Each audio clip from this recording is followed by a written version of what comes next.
Payment ही नहीं किया था, रिमेनिंग पेमेंट। तो उस टाइम पे हमने क्या किया, ठीक है, समझ के कि हम फ्रॉड अकॉर्डिंग टू हिम। तो उसके बाद क्या हुआ, हम लोगों ने उनको समझाया, एक्सप्लेन किया कि हमने जो आपका थर्ड पर्सन था वो हमको बताया कि आप कंपनी का एम्प्लॉय हो, वो इसलिए वो फ्रॉड है। तो फिर बाद में हमने पुलिस कंप्लेन करके वो इशू सॉर्ट आउट किया। और उसको तो फर्स्ट ऑर्डर में अगर आप कस्टमर का सुनोगे नहीं, उसका समझोगे नहीं, क्योंकि आप उसको ला रहे हो, तो स्टार्टिंग में उसको आपकी नीड नहीं है, आपको उसकी नीड है। इसमें हम ये वैल्यू एडिशन कर रहे हैं कि मोस्टली तो हम सबसे बड़ा वही है, प्लस पॉइंट हमारा है।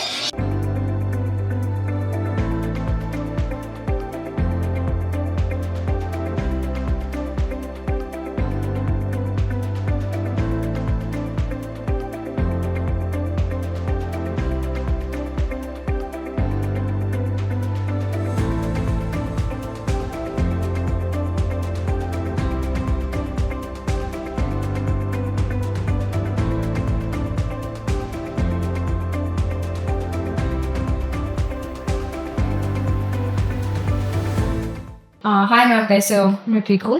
पूजा मैम, आप कस्टमर सेल्स हैंडल करते हो। हमारे कस्टमर के साइड से आप कौन से डिफिकल्टीज आज तक फेस किए हो? रिसेंटली हुआ थेफ्ट या एक्सीडेंट्स के बारे में बताओ। तो एक अभी केस हुआ था हमारे साथ, जहाँ पे क्या हुआ था, जो मटेरियल था वो स्क्रैप का मटेरियल था। तो ड्राइवर ने क्या किया था, वो मटेरियल चोरी कर लिया था, ठीक है। तो वैसे वाले केस में कस्टमर ने हमको पेमेंट ही नहीं किया था, रिमेनिंग पेमेंट। तो उस टाइम पे हमने क्या किया, दोनों टाइप से, क्योंकि उस टाइम पे हमको पता नहीं था कि कौन झूठ बोल रहे थे। तो उस टाइम पे हम लोगों ने क्या किया, दोनों साइड से सीसीटीवी कैमरा मंगाया, उससे देखा और ट्रैकिंग सिस्टम एक बार चेक किया। तो वहां पे हमको पता चला कि 6 आवर के लिए ऑनर कहीं पे रुका है। फिर हमने उससे पूछा और डायरेक्टली ऑनर को कांटेक्ट किया। तो जब जाके पता चला कि उसी ने चोरी किया था, फिर उसका माल रिकवरी करते हमने वो इशू क्लोज कर। अच्छा, इस टाइप पे लाइक कस्टमर्स कैसे रिस्पॉन्स करते हैं, हम कैसे उसे टैकल करते हैं? क्योंकि कस्टमर हमें प्रेशर करता है, कस्टमर समझ नहीं पाता है कि हमारे साइड से गलती नहीं है, तो आप कैसे उसे मैनेज करते हो? ओके, तो इस टाइम पे ना कस्टमर तो हमसे डायरेक्ट डील किया है, तो वो हमें फर्स्ट पेज देख सकता है। उस टाइम पे हम क्या करते हैं, कोऑर्डिनेट करते हैं, एक कस्टमर ग्रुप बनाते हैं, उसमें ऑपरेशन टीम को, सेल्स टीम को ऐड कर लेते हैं और क्या करते हैं, उसको फॉलोअप लेते हैं कि ड्राइवर साइड से हमारा ये काम चल रहा है और हमारा ना 40+ ब्रांच है। तो जिस भी ब्रांच के आसपास ये हुआ रहता है, तो वहां से हम बंदे भेज के और सही से फॉलोअप लेके पूरा अपडेट व्हाट्सएप ग्रुप में देते हैं, जब तक वो गाड़ी सही से डिलीवर नहीं हो जाती। अभी कौन से रूट्स में लाइक अच्छा लोड्स दे रहा है, और शिपर का लाइक पीक टाइम कब रहता है साल में?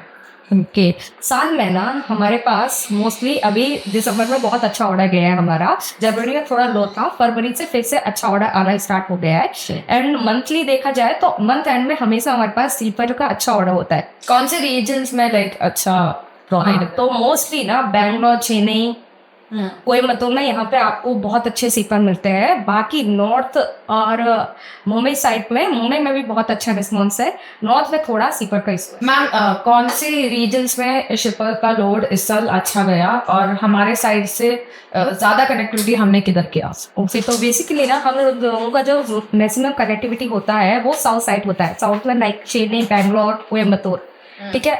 नॉर्थ ईस्ट वेस्ट में थोड़ा कम कनेक्टिविटी है, अच्छा, वहाँ पे ऑर्डर कम आता है एज कम्पेयर साउथ। मैम, ये जो फ्रॉडलेंस रहता है ना, जैसे कि ब्रोकर्स हो गया, फेक डॉक्यूमेंट्स हो गया, हम कैसे उसे वेरीफाई करते हैं? रिसेंटली कुछ केसेस हुआ था क्या इससे? ओके, अभी एक केस हुआ था, वहाँ पे क्या हुआ है, हमारा गाड़ी लोडिंग पॉइंट पे पहुंचा है। पहुंचने के बाद कस्टमर से जो हमारे पास बोल रहा था कि वो कस्टमर है, उसने डायरेक्ट पूरा 100% पेमेंट लेके उसने हमारा नंबर ही उठाना बंद कर दिया। और कस्टमर का क्या हुआ था, कस्टमर को लगा वो ही ट्रांसपोर्ट है इसमें, ठीक है। तो कस्टमर हमारा नहीं मान रहा था, कस्टमर ने क्या किया, हमारा गाड़ी ही लॉक कर दिया, ठीक है, समझ के कि हम फ्रॉड अकॉर्डिंग टू हिम। तो उसके बाद क्या हुआ, हम लोगों ने उनको समझाया, एक्सप्लेन किया कि हमने जो आपका थर्ड पर्सन था वो हमको बताया कि आप कंपनी का एम्प्लॉय हो, वो इसलिए वो फ्रॉड है। तो फिर बाद में हमने पुलिस कंप्लेन करके वो इशू सॉर्ट आउट किया। और उसको रेड्यूस करने के लिए अभी हम क्या कर रहे हैं, जीएसटी वेरिफिकेशन करते हैं और दूसरा ईमेल वेरिफिकेशन करते हैं। मतलब हम गवर्नमेंट ईमेल आईडी पे मेल भेज के कंफर्मेशन देते हैं।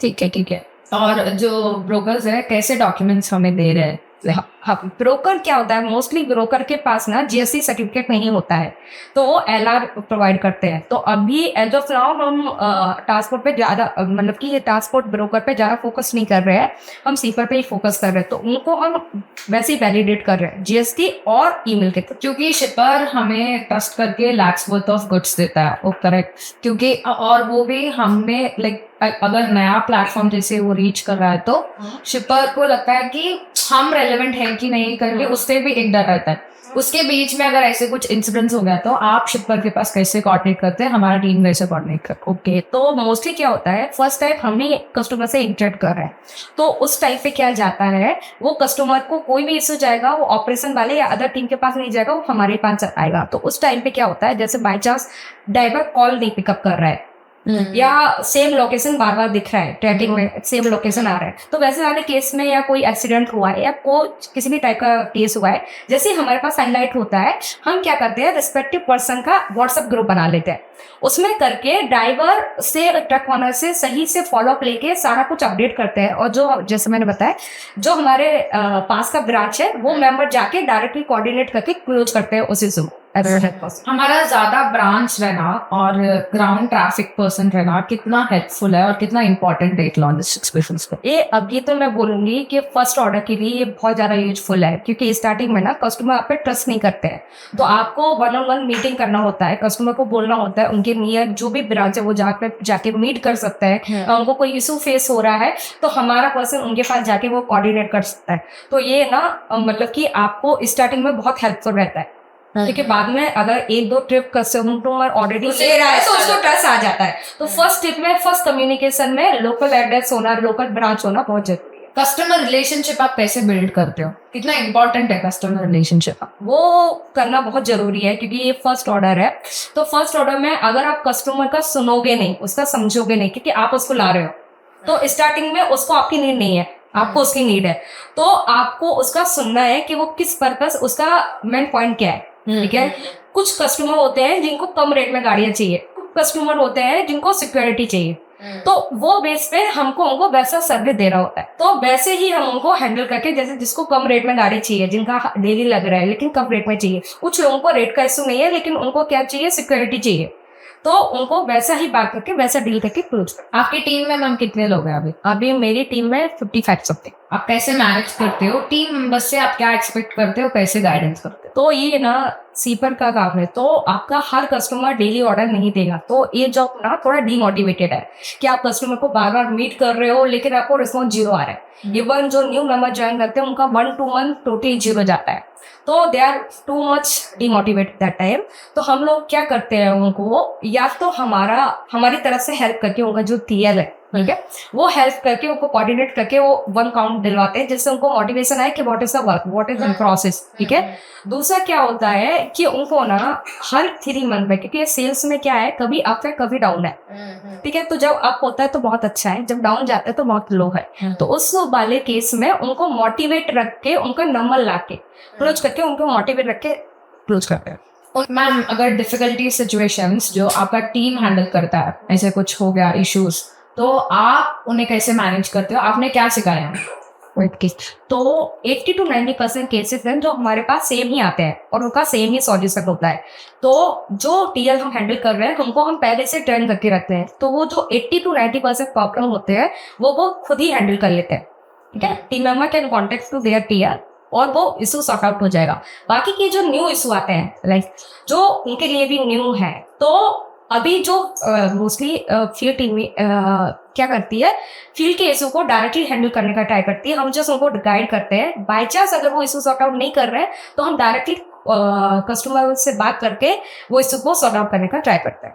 वो कैसे उससे हैंडल करते हैं? लाइक वो आपके हेल्प पूछते हैं कि खुद से ही सॉर्ट आउट कर लेते हैं? क्योंकि कस्टमर बहुत प्रेशर में आ जाता है और कस्टमर बहुत गुस्सा रहता है, वो कैसे आप सिखाते हो? ओके, तो ये ना एक कस्टमर जब प्रेशर रहता है ना, तो उस टाइम पे क्या होता है, कस्टमर भी प्रेशर में है, टीम भी प्रेशर में है, ठीक है, और ऑपरेशन टीम भी प्रेशर में है, तो ना सब कुछ प्रेशर में ही होता है उस टाइम पे। तो जब भी ये इशू हम लोगों के पास आता है, हम क्या करते हैं, जो रिस्पेक्टिव पर्सन है, जैसे मैंने बताया व्हाट्सएप ग्रुप उस टाइप पे हमारा बहुत हेल्प करता है, क्योंकि सब लोग उसी ग्रुप में होता है, तो सारा कुछ हमको अपडेट मिल रहा होता है, तो 80% काम हमारा वहीं पे सॉर्ट आउट हो जाता है, क्योंकि जो है वो ट्रांसपेरेंट है, ठीक है, उसमें कोई भी डाउट नहीं रहेगा। जो भी मिसअंडरस्टैंडिंग थी कि लाइव लोकेशन नहीं दिख रहा है, जो भी है वो सॉर्ट आउट हो जाता है। बाकी जो 5 to 10% ही प्रॉब्लम है जिसमें हम डायरेक्ट एंडर करके सॉर्ट आउट करते हैं। एफआरएन में हम कौन सी चीजें इम्प्रूव करने के लिए सोच रहे हैं? ओके, तो एफआर रेट में मोस्टली हम जो ब्रोकर है जिससे ना रेट बहुत हाई हो जाता है, तो इसमें ट्रक ओनर का भी थोड़ा लॉस होता है, और जो सीपर है मैन्युफैक्चर कंपनी उनका भी थोड़ा लॉस होता है, ठीक है। तो इसलिए हम उनको बिना मामूल के रेट प्रोवाइड करते हैं, जिसमें पूरा ट्रांसपेरेंसी होता है, कुछ भी एक्स्ट्रा चार्जेस नहीं है जो बाकी ट्रांसपोर्ट या ब्रोकर में लगते हैं। वो एक बहुत अच्छी चीज है, उससे क्या हो रहा है, ट्रक ओनर को भी अच्छा रेट मिल रहा है और कस्टमर को भी अच्छी गाड़ियां लग रही है। हम क्या इम्प्रूव करने वाले हैं इसमें? इसमें हम ये वैल्यू एडिशन कर रहे हैं कि मोस्टली तो हम सबसे बड़ा वही है, प्लस पॉइंट हमारा है कि हमारा ना 40+ ब्रांच है, तो हम ना लैंग्वेज इशू वाला बहुत बड़ा इशू सॉर्ट आउट करते हैं। जैसे बैंगलोर को कोई कस्टमर को गाड़ी चाहिए मुंबई में, लेकिन उसका लैंग्वेज इशू है, तो वो प्रॉब्लम हम सॉर्ट आउट कर रहे हैं, ठीक है। ये एक बिगेस्ट प्रॉब्लम है, क्योंकि इस वजह से ट्रक ओनर भी और कस्टमर भी गाड़ी नहीं ले पाता है और गाड़ी नहीं लगा पाता है, तो ये हमारा यूएसपी है। क्या चीजें हमें इम्प्रूव करना चाहिए आपके मुताबिक?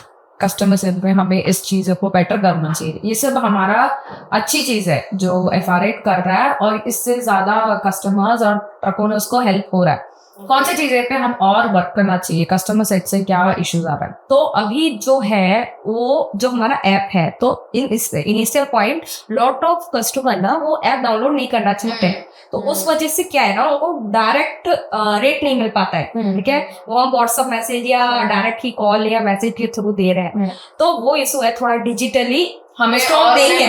करना हाँ, चाहिए। तो उनको मैनेटरी करना चाहिए कि वो ऐप के थ्रू आए, ऐप पे डायरेक्ट देखें, तो ही उनको क्लियरिटी मिलेगा कि दैट इज ट्रू और नॉट, ठीक है, कि रेट मार्केट रेट से कम मिल रहा है या नहीं, सही से रिस्पॉन्स आ रहा है या नहीं, तो वो चीज पे हमको वर्क करना चाहिए, और ऑलरेडी हम उस पर वर्क कर रहे हैं अभी। आपका जर्नी एफआरएट के साथ कैसे था? मेरा जर्नी अगर मैं बोलूँ तो मेरा बहुत ही अच्छा था। When I join this company, उस टाइम पे मैं पार्टनर सपोर्ट के लिए ज्वाइन की थी, लेकिन within 2-3 month within 1 month I came to sales. उसके बाद पार्टनर सेल्स में देख रही थी, लास्ट 3 ईयर में पार्टनर सेल देख रही थी, अभी पूरा कस्टमर सेल देख रही हूँ। तो मेरा जर्नी अगर मैं बोलूँ तो मैं बहुत कम टाइम में बहुत ज्यादा सीखने को मुझे मिला है, और बहुत ज्यादा प्रॉब्लम फेस करके आगे बढ़ने को मिला है, ठीक है, पार्टनर साइड से भी कस्टमर साइड से भी, ठीक है। तो न्यू चीजें मुझे मिला है, यानी बहुत कम एज में मुझे बहुत ज्यादा सीखने को दिया है एफआरएट। और ज्यादा लड़कियों को आप एंकरेज करने के लिए क्या बोलना चाहते हो कि लॉजिस्टिक पे आओ आप? तो यही था, इससे पहले मतलब ऐसा था कि मुझे भी डर लगता था, even I don't like sales job, ठीक है, मुझे बिल्कुल भी पसंद नहीं था, ना मैंने कभी ऐसा सोचा था कि मैं सेल्स में इतना अच्छा कर सकती हूँ, ठीक है। लेकिन मुझे सेल्स में एक ही चीज मोटिवेट की, इंसेंटिव, ठीक है, इन स्टार्टिंग। तो वही है कि आप ना बाउंड्री मत बनाओ, आप बाउंड्री से बाहर निकलो तो ही आप आगे निकल सकते हो, ठीक है। आप बाउंड्री बना लोगे, इस सर्कल बना लोगे, उसी में रहोगे, तो you can't build anything new, ठीक है। और जब आप बाउंड्री बनाओगे, वेदर यू हैव फेल और pass, but you learn something new, तो it will help to grow as a career. और ये तो फीमेल के लिए ना थोड़ा बाउंड्री रहता है, क्योंकि कुछ फैमिली वाइज रहता है, कुछ का पर्सनल रहता है, कुछ इमोशनली रहता है, तो जब तक वो बाउंड्री हम सेट करेंगे हम ग्रो नहीं कर पाएंगे। Once we end the boundary then we can grow in any area. Thank you ma'am आपका इनसाइट्स शेयर करने के लिए। Okay, thank you so much.